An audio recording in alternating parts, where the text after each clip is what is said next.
Physics time.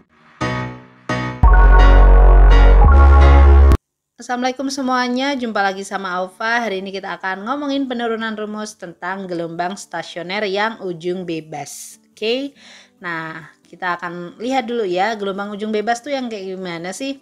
Jadi kalau kita tahu kalau gelombang stasioner itu adalah gelombang penjumlahan dari gelombang datang sama gelombang pantul ya. Nah perhatikan ini ya, ketika gelombang datang ujungnya bisa bergerak bebas, berarti ini namanya ujung bebas. Kemudian kalau kalian lihat lagi spesifik, nah gelombang datangnya ujungnya itu adalah perut, dan kemudian ujung pantulnya itu ternyata perut lagi, di mana sama-sama perut cuma arahnya aja yang kebalikan. Kalau tadinya ke kanan, sekarang dia jadi ke kiri kayak gitu ya. Nah kalau biar lebih jelasnya aku gambarin gini. Oke, yang sebelah sini itu digambar bebas. Jadi ketika ada gelombang set, ini adalah gelombang datangnya. Kemudian dia akan dipantulkan gitu ya. Dipantulkan segini set ya. Jadi ini perut lagi. Jadi kalau misalkan gelombang datangnya adalah A sin omega T min Kx, maka kita dapetin nih, karena dia sama-sama satu fase ya, ciri-cirinya adalah sefase, tapi dia ngerabatnya ke kiri, kebalikan gitu, maka di sini tinggal K-nya itu depannya ditambahin plus ya. Min ke kanan, plus ke kiri gitu ya. Oke, nah sehingga kita akan dapatkan hasil superposisinya yaitu Y1 plus Y2. Nah sehingga kita dapat asin plus asin ya, cuma bedanya yang dalam kurung ini min, ini plus. Nah kita keluarin karena sama-sama punya A, berarti asin plus sin. Nah ini bisa kita cari pakai hubungan yang trigonometri gitu ya.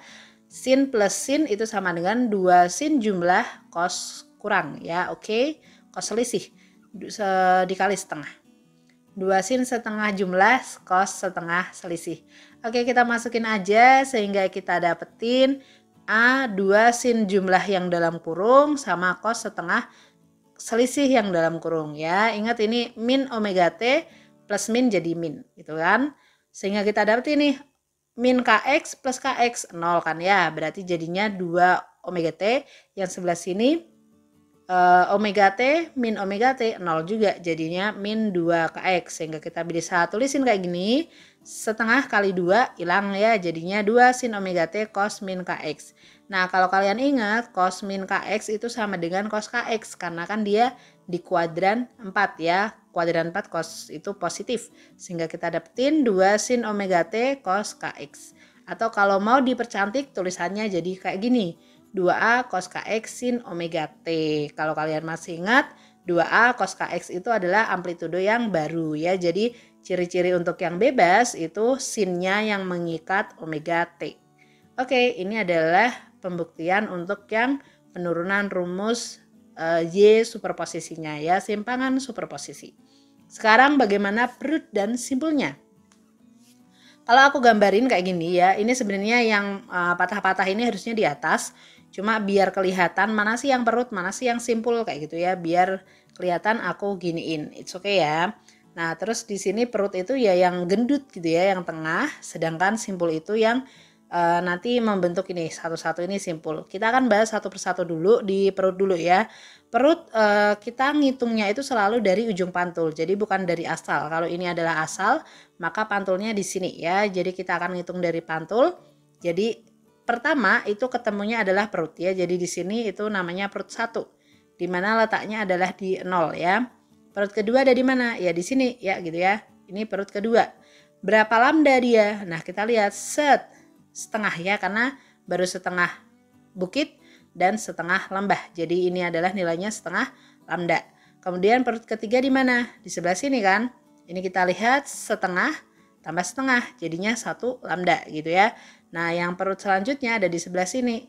Oke, 3/2 lambda. Tapi ingat ini ngitungnya dari UP ya, ujung pantul.